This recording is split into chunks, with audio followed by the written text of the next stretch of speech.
El Panzer V Panzer estuvo en servicio desde mediados de 1943 hasta el final de la guerra en Europa en 1945.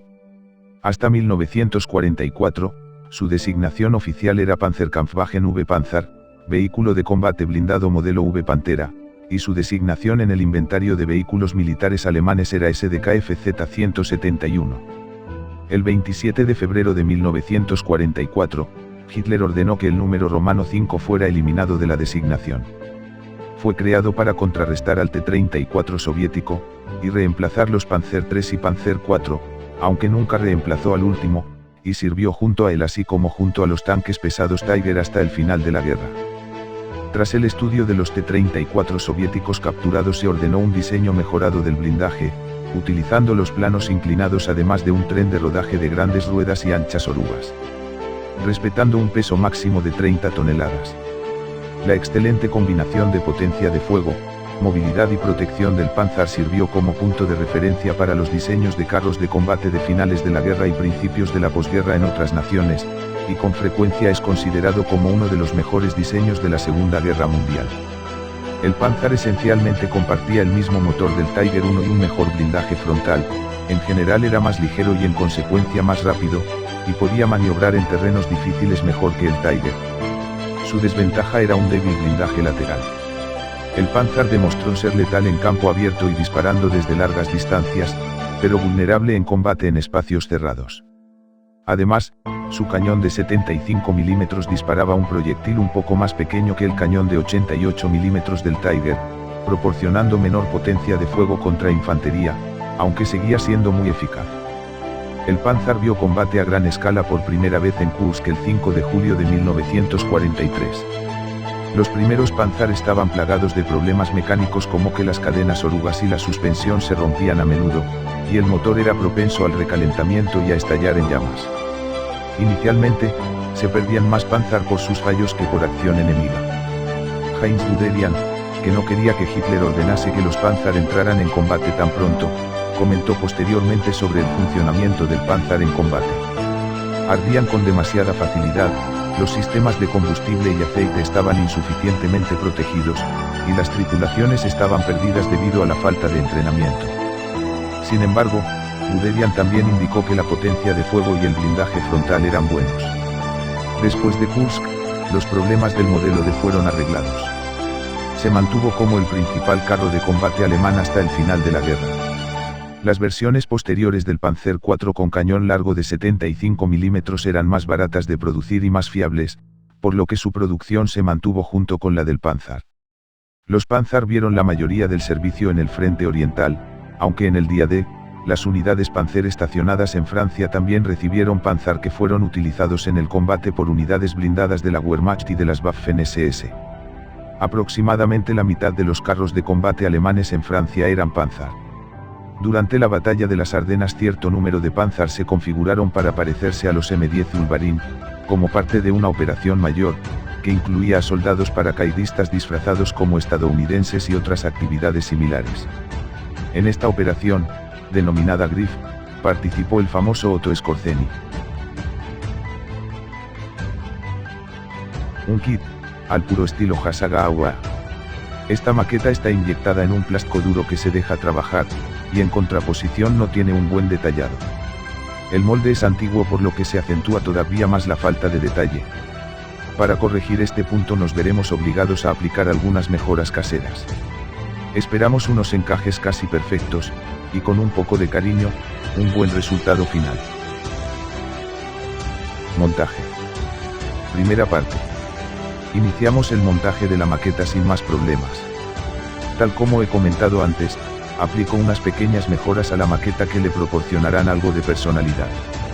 Por un lado la sustitución de las argollas y asas de la maqueta, que apenas eran perceptibles, por otras hechas de cobre de medio milímetro de diámetro, cable de telefonía. Por otro lado mejoramos las rejillas del motor con fragmento de una malla de ajos.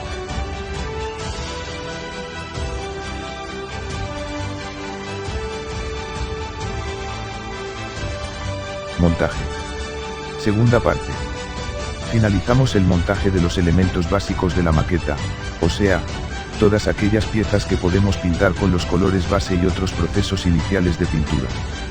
Tener en cuenta que en ese instante, todavía no había decidido cuál iba a ser el esquema final con el que decoraría la maqueta. Por lo que fui bastante conservador, no colocando entre otras cosas, el grupo externo de las ruedas del tren de rodaje.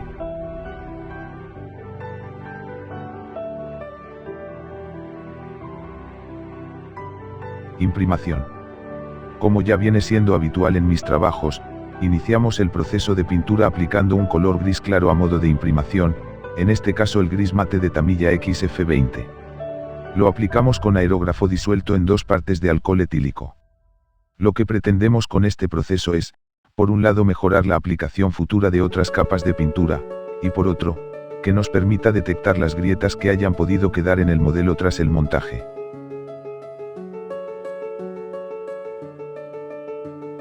Presombreado. Con este paso y el siguiente, presombreado segunda parte, pretendo crear unas zonas claras y oscuras, para que una vez aplicado el color base en capas finas de manera que transparente ligeramente el presombreado, obtenga una sensación de iluminación frontal y riqueza cromática en una capa monocolor. Aplico con aerógrafo a baja presión, una disolución de 1/3 de negro mate de Tamiya XF1, y 2/3 de alcohol etílico, directamente sobre las aristas, rincones y borde de los paneles del vehículo.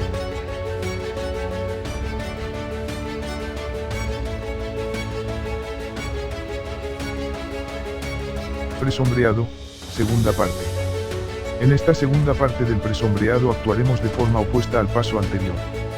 Aplicando un color claro en el centro de los paneles, con lo que consigo agudizar más el efecto de iluminación. Pinto el centro de los paneles, con aerógrafo a baja presión, y una disolución de 1/3 de blanco mate de Tamiya XF2, y 2/3 de alcohol etílico, en el centro de los paneles. Con cuidado de no tapar el paso anterior de presombreado.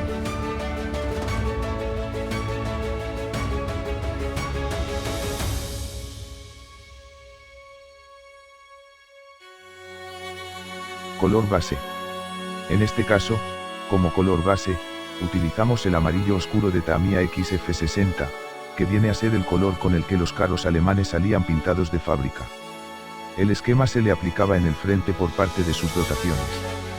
Escojo este color porque, como ya comenté anteriormente, a estas alturas no tenía decidido cuál sería el esquema de camuflaje con el que decoraría la maqueta, de manera que no me limitara las opciones disponibles. Disuelvo el amarillo oscuro al 25%, con un 75% de alcohol etílico, y lo aplico con aerógrafo a presión media en capas finas, hasta conseguir el efecto claro oscuro deseado sobre los presombreados. Luces. Para acentuar el efecto de iluminación que he conseguido con el presombreado, aplico el color base ligeramente aclarado, sobre las incipientes luces que me ha proporcionado el presombreado. Para este paso hago una disolución de un 5% de blanco Tamiya XF2, un 25% de amarillo oscuro de Tamiya XF60, y un 75% de alcohol, y lo aplico con aerógrafo a baja presión, con cuidado, sobre el centro de los paneles.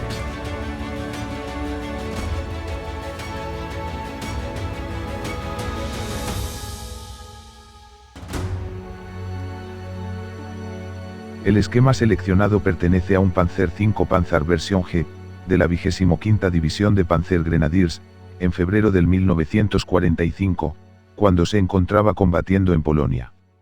La 25ª División Panzer Grenadier se formó originalmente como una unidad de infantería, designada como 25ª División de Infantería, y estaba compuesta por personal de Suabia y Baviera. Participó en la campaña de Polonia y la Batalla de Francia. A finales de 1940, se reorganizó como la 25ª División de Infantería Motorizada y participó en la Operación Barbarroja, la invasión de la Unión Soviética, en junio de 1941. Se adjuntó al Grupo de Ejércitos Centro y luchó en la Unión Soviética durante 2 años antes de ser reorganizada como la 25ª División Panzer Grenadier en junio de 1943. Después de otro año de intensos combates, la división casi fue destruida cerca de Minsk durante la Operación Bagration, en el verano de 1944. Los supervivientes se reorganizaron en el área de entrenamiento de Mielau, en la actual Polonia, como la 107ª Brigada Panzer. En septiembre de 1944, la 107ª Brigada Panzer participó en la Operación Market Garden como parte del 86º Cuerpo del Primer Ejército Paracaidista. En noviembre de 1944, la brigada se actualizó de nuevo al estado de división en el área de entrenamiento de Baumholder, y se volvió a numerar como la 25ª División Panzer Grenadier. La nueva división se trasladó a Francia en el área de la frontera entre Alemania, Luxemburgo y Francia en Sierre-les-Bains, donde libró una acción dilatoria contra el Tercer Ejército de los Estados Unidos hasta diciembre. Luego se trasladó a Vichy. Allí luchó en las fortificaciones de la línea Maginot en Fort Soubrage bajo el mando del 13 Cuerpo de las SS, y el Obergruppenführer Max Simon. Después de que las operaciones ofensivas del Séptimo Ejército de los Estados Unidos se detuvieran en diciembre como resultado de la ofensiva de las Ardenas, el 25 fue retirado de la línea y reorganizado cerca de Zweibrücken. Luego participó en la Operación Nordwind, junto con la 21ª División Panzer. Juntas, estas divisiones debían explotar las penetraciones realizadas por el 13º Cuerpo de las SS en el oeste, o los cuerpos 89 y 90 en el este, con la intención de aislar al Séptimo Ejército de los Estados Unidos. Luego fue enviado de regreso al frente oriental para defenderse del ataque soviético en el Oudar al norte de Berlín. La mayoría de los sobrevivientes lograron escapar hacia el oeste y se rindieron a los británicos o estadounidenses. Montaje del tren de rodaje. Llegado a este punto, consideré que lo más oportuno sería instalar el tren de rodaje, cadenas y faldones laterales, para a posteriori implementar el esquema y que quedara integrado.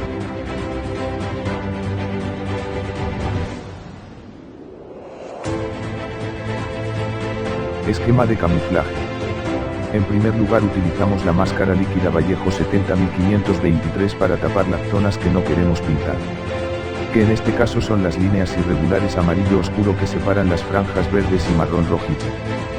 Tras dejar un prudente periodo de secado, cubrimos completamente el carro con verde oscuro de Tamiya XF73, aplicado con aerógrafo, disuelto con alcohol etílico, en proporción 1:2, una parte de pintura y 2 partes de disolvente. Tras lo cual, y con pincel, aplico el marrón rojizo Tamiya XF64, apenas disuelto con agua destilada. Futureado. Tras dejar secar el modelo al menos 24 horas, aplicamos directamente con aerógrafo y sin disolver, cera para suelos laminados bosque verde. Nos proporciona un acabado brillante, dejando preparado el modelo para aplicar calcas y otros tratamientos posteriores con óleos.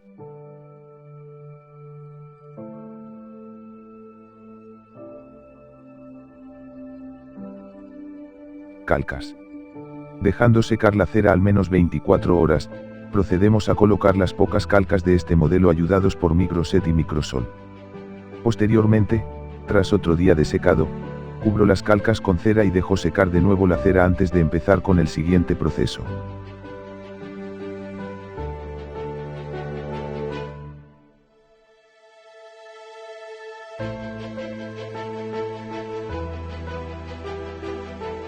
Panelado. Realizamos una mezcla de una parte de óleo negro marfil, una parte de óleo tierra siena tostada y 10 partes de esencia de trementina. Aplicamos sobre las grietas y recovecos de la maqueta, retirando el sobrante con un pincel ligeramente humedecido en esencia de trementina.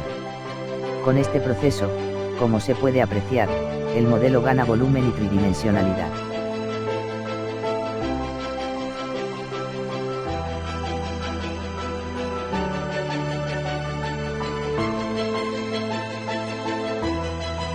Desconchones.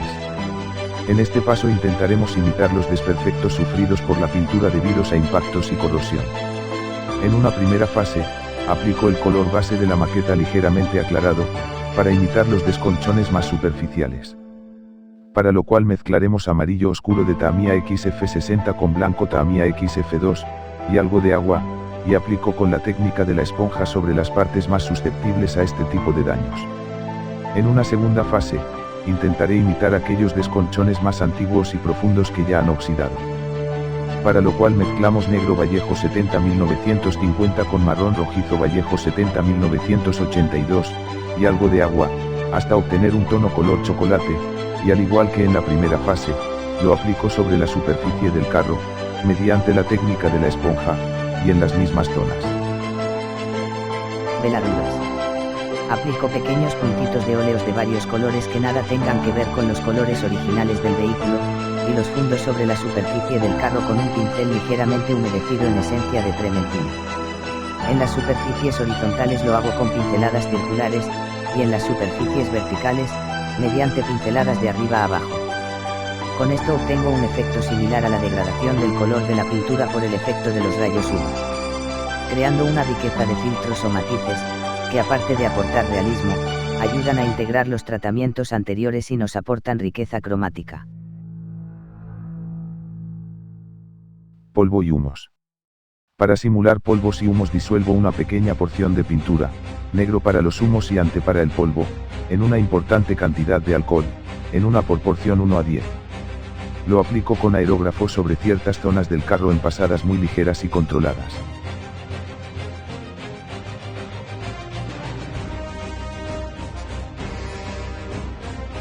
La famosa esquina de Barkman.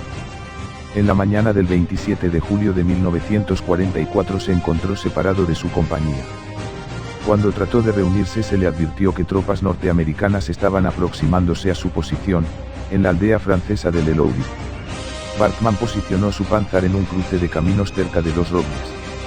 Una vez que se acercaba la columna de Sherman norteamericanos, Barkman destruyó a los dos que encabezaban la formación, así como el camión de suministros. Después destruyó a otros dos que intentaban sobrepasar el camión destruido. Los estadounidenses solicitaron apoyo aéreo, que dañó su Panzer e hirió a dos de sus tripulantes. Como respuesta Barkman dejó fuera de combate a otros dos Sherman que intentaron acercarse y flanquear al Panzer, usando como cobertura el ruido del cazabombardero. Otros dos carros norteamericanos más cayeron mientras la tripulación, herida, intentaba reparar el Panzer, acabando así con un total de 8 Sherman, y varios vehículos más antes de poder retirarse. Por su acción recibió la Cruz de Caballero y se demostró la superioridad del Panzer frente a los carros norteamericanos, que solo pudieron vencer por su superioridad numérica. Muchos países se interesaron por el Panzer al término de la Segunda Guerra Mundial. Por ejemplo, Francia adquirió 50 ejemplares que equiparon los 51º y 53º regimientos blindados, mientras que Gran Bretaña se apropió de uno que nutrió las filas del regimiento de guardias reales Coldstream Guards. No obstante, serían las naciones comunistas las que más se dejaron cautivar por los Panzer, porque de los muchos capturados por la Unión Soviética, un total de 15 serían entregados a Bulgaria para cubrir la frontera meridional de su patria contra la amenaza que suponía Turquía, al mismo tiempo en que Rumanía obtuvo 13 que formarían parte de la división de voluntarios rumanos Tudor Vladimirescu hasta su retirada en 1950. Una vez superada esa fecha, los pocos Panzer supervivientes serían expuestos como piezas de museos por todo el mundo en recuerdo a uno de los mejores blindados de la historia militar.